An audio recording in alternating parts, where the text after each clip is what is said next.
How to build great relationships. एक अच्छी relationship के कई सारे बेनिफिट्स हैं। अगर आपके बॉस के साथ अच्छे रिलेशनशिप्स है तो आपको प्रमोशन मिलने के चांसेस बहुत ज़्यादा इंक्रीज हो जाते हैं। अगर आपके कस्टमर के साथ आपके रिलेशनशिप अच्छे हैं तो आपकी सेल्स में ज़्यादा इंक्रीज आता है। अगर आपके पार्टनर के साथ आपके अच्छे रिलेशंस है तो आपकी लाइफ में ज़्यादा हैप्पीनेस होगी, ज़्यादा पीस होगा, ज़्यादा एन्जॉयमेंट होगा।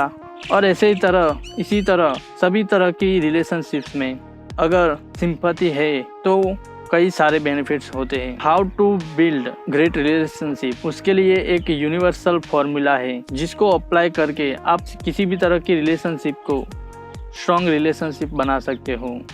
Hello everybody, this is Nilesh Makwana and let's get it started. तो ये रूल है द लॉ ऑफ इकोनॉमी। जितना आप सामने वाले पर्सन से एक्सपेक्ट करते हो उससे ज़्यादा आपको उसे पहले वैल्यू प्रोवाइड करनी होगी और फिर आप उसे कुछ देने के लिए एक्सपेक्ट कर सकते हो। अगर आप अपने कस्टमर के साथ अच्छी रिलेशनशिप बनाना चाहते हो तो उसको पहले आपको ज़्यादा अच्छी सर्विस देनी होगी, ज़्यादा अच्छे प्रोडक्ट्स देने होंगे, फिर आप उसके बदले में उसकी प्राइस को एक्सपेक्ट कर सकोगे। जितना ज़्यादा आप अच्छी सर्विस दोगे उतना ज़्यादा वो आपको प्राइस पे करने के लिए रेडी होगा।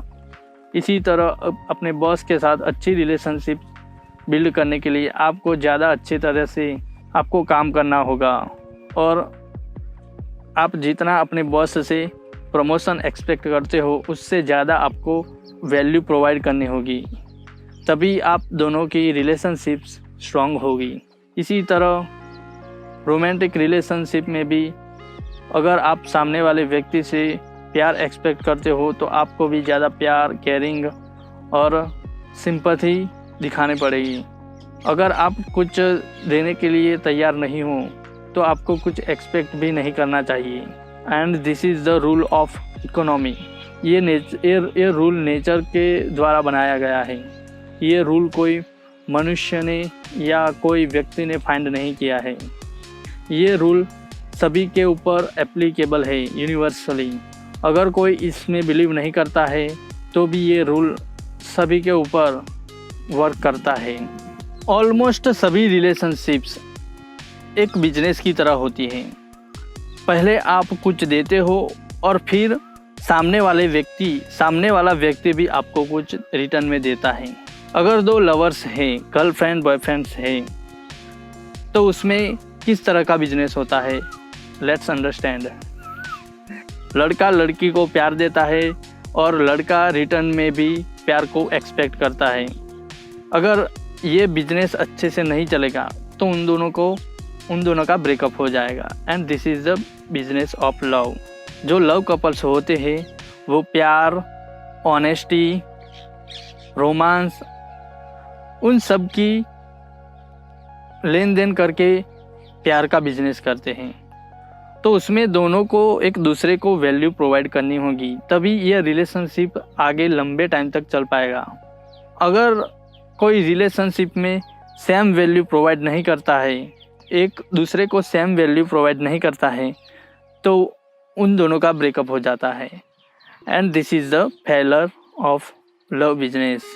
इस तरह से आप सभी तरह के रिलेशनशिप में एक बिजनेस को देख सकते हो। इस तरह के रिलेशनशिप्स में पैसों की, सर्विस की लेन देन नहीं होती है। इस तरह की रिलेशनशिप्स में love, caring, honesty, real heartfully love, उन सब की लेन देन होती है और इस तरह से रिलेशनशिप्स बिल्ड होती हैं।